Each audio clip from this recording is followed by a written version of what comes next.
باغداران د وطن سدي خاماران د خزانې دي غرض دا چې خپل نظر کې هم خدایان د زمانې دي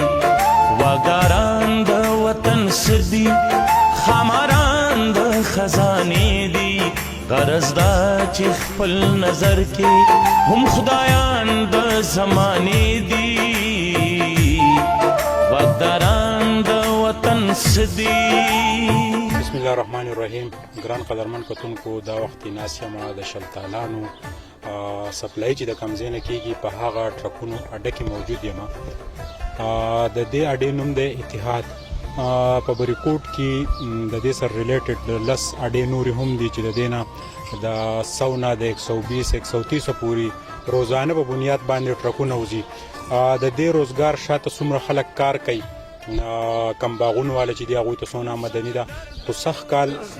ګلی شوی و، هغه ګلی فصل ته نقصان ورکړی.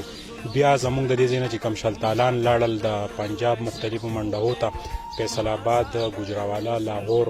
پینډۍ ته، هلته کې د هغه پروټو سره هغه انصاف ونه کړی شو. آیا مسټیک د هغه ځای چې کم منیجمنټ دی یا لابینګ دی یا د دغې اړتیانو خپل یو مافیا همي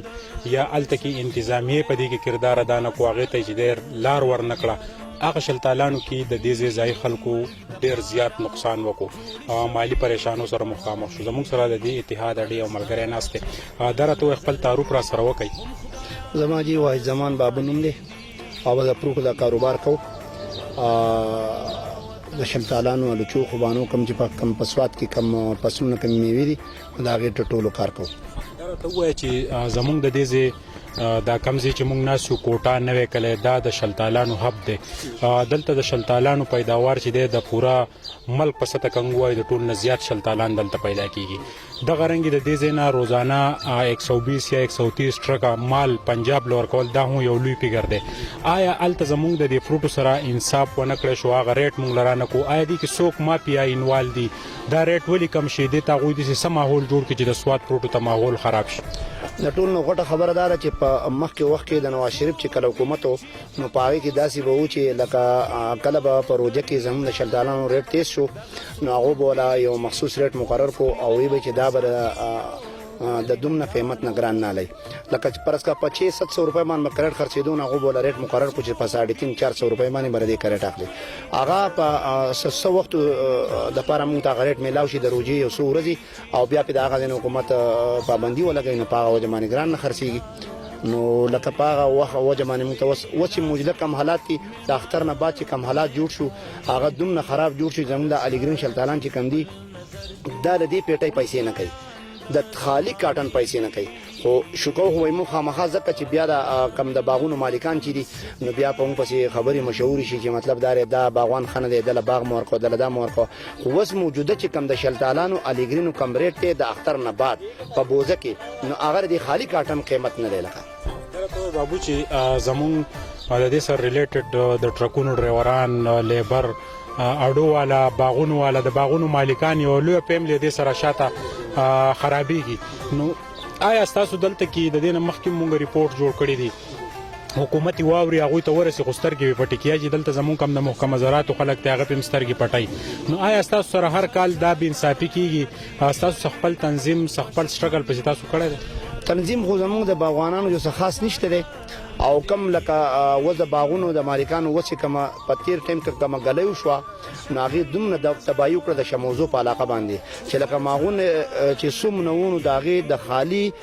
کمې خرچې سرې سپری او کټاینې چې کمې خرچې شوې د هغې پیسې ونه کړې. مالکانو ته چې کم یو توی جو تاسو چې وګټئ نو موږ له راکوئ نو لکه ډېر غټ حسر د خاص طور د شموزو په علاقه باندې چې کومه ګلی شوې ده نو د هغې باغونو چې لکه مکمل غونډې پیسې بایللي لکه د باغونو صرف خرچه یې کړې ده نورې غونډې بایللي. دا راته ووایه چې زموږ دا کم اوسني شلتالان دي ارلیګرین دی ته ویلی کېږي د دې جوس ډېر زیات مزیدار دی. آیا چې د دې بار دا وینا کېده چې دې ته پلانټ لګي که په سوات په ځمکه دې ته یو پلانټ ولګي تاسو مشترکه د هغې دپاره څه سټرګل وکړئ؟ دا اوس چې مونږ کوم جوس وڅکل دا د پنجاب نه راځي د ام یا د شلتالو او په موږ باندې په ګران نرخونو خرڅېږي نو دا به موضوع نه د شلتالو جوس چې کم دی د ټول نه بهترین جوس دی او د ټول نه ګران هم دی، خو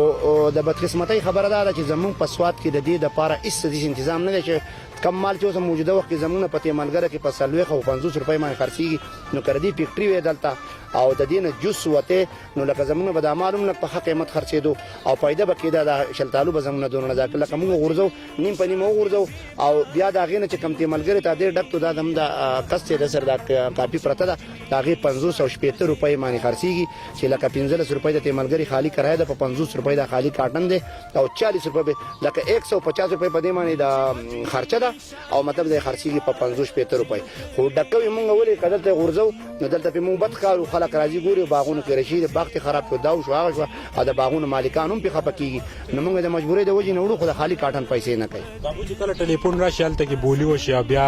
دا غزي اړتي چې د ټلیفونو کې چې مال په دې خرڅ شوی ستاسو کم نمایندګي نو بیا هغه ورځ د پریشانۍ که څنګه غټه د پریشانۍ زموږ خو دا کاروباریان خلک هم دا کاروبار کو دا په کروڑونو روپۍ موږ د پنجاب نه راوړي دي او دلته خلکو له بیپاریانو لم ورکړي دي، دا چې اوس کله څنګه نقصان وشي نو موږ په منډای ته مال لېږلی دی او خپلې پیسې غونډې په غونډې کټ کړي او پیسې چې نن په موږ په دې اډو والا باندې بس له پاسه په موږ باندې تاوان شي او د اړتي خپلې پیسې پوره شي بېرته دلته نورو کسانو زموږ نه مغځي په کسانو چې څومره پیسې پاتې شي نو دا غونډې لکه زموږ باندې دغه تاوان راشي. بیگانه چې کم ریټ راغلی دی هغه د زموږ چې کومه پیټۍ ځي دا 100 کیلو یا څه ریټ راغلی درې خوبانی دا پیټۍ چې دا د 15 نه 6 کیلو پورې ده دا 3.5 ولا 400 روپۍ پورې خرڅېږي. شلتالو چې الیګرین چې کم دی نو دغه د 100 نه والا د 300-400 روپۍ پورې په 400 لکه په 1000 پیټو کې به یو سل پیټۍ تقریبا دا وایي چې به خرڅ شي، خو نور چې دغه د دې پیټۍ خرچه چې دا نو د دې کم از کم لکه د مارکیټ ته رسېدو پورې 160-70-180 روپۍ پورې خرچه راځي. کومه چې په 100 لاټ شي بده کې دا 160-70 روپۍ دا زموږ د جب نه لاړېږي دا تقریبا د مالک نه په 200 روپۍ دا زموږ ته د مالک نه پرېوتې ده خپ برابر صد پاسه په 200 روپۍ زموږ د مالک ته پرېوتې ده 180 روپۍ په دې باندې خرچه ده او خرڅ په 100-150 بس ویل نور. سند او د پنجاب چې کم فروټ دی یا د هغې کم میوې دي هغې د ډېر ښه ماحول جوړ شي دلته په سوات کې په خیبر پښتونخوا کې افغانستان ته لاړ شي بدقسمتۍ نه زموږ چې کله دغه راشي هغې ته ماحول خراب شي آیا دا د دې کې سازشیان تا ته څوک ښایي؟ یاره جي په دې خو زه نه پوهېږم خو په هر حال لکه زموږ د سوات سره په هر موقع کې ظلم کېږي، زموږ د سوات ته میوې سره په هر موقع کې ظلم کېږي او زموږ هېڅ سیسټم نشته، حالانکې وزیر اعلی و زموږ د علاقې دی زموږ د مټې دی هغه د دې شي سره لکه د هغه خپل باغونه دي په هغې باندې پوه دی لکه موږ څو پروګرامونه وکړل خو هېڅ قسمه د لکه زموږ د حکومت ته طرفه موږ ته هېڅ دغه میلاو نه شو. درنګ جهان مننه زما سره دلته په اتحاد کم د فروټو د سپلای چې یوه لویه اډه ده د هغې ملګری بابو زنګ سره موجود و د شلتالانو د بحران چې کم دی چې یوه پیټۍ په 100-150 یا په 200 روپۍ خرڅېږي خپله خرچه په 170 روپۍ دوی ته دلته په اډه کې پرېوځي نو دا یو لوی زیان دی د دې ځای د ځایي زمیندارو دپاره د دوی په دې چغو سرو باندې د دوی په دې سټرګل په دې احتجاج باندې هېڅوک غوږ نه ګرئ دا دومره لویه فیملي د دې نشاته چې کم کار کوي کم خلک کار کوي هغه ټارچر کېږي خو حکومت زموږ د صوبې حکومت پې هم خاموشه دی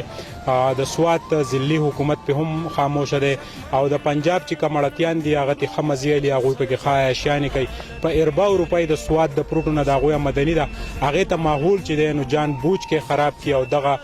شلتالان یا زنګ د سوات فروټ چې دی هغه بیا په ارزانو نرخونو خرڅېږي په کار دا ده چې د دې ځایي حکومت چې دی هم په دې باندې ایکشن والي او د دې دپاره یو جامع پلان چې دی یا د جوسو فیکټرانې ولګوي چې د دې شلتالانو نه د سوات په ځمکه جوس وځي او هغه جوس چې دی بیا د ملک ګوټ ګوټ ته ځي نو دا به د زمیندارو دپاره لوی د پیدې سبب جوړ شي. د کیمرامین حسین سره سهیل باچا کوټه سوات. تنسدی خاماران د خزانې دي غرض دا چې خپل نظر کې هم خدایان د زمانې دي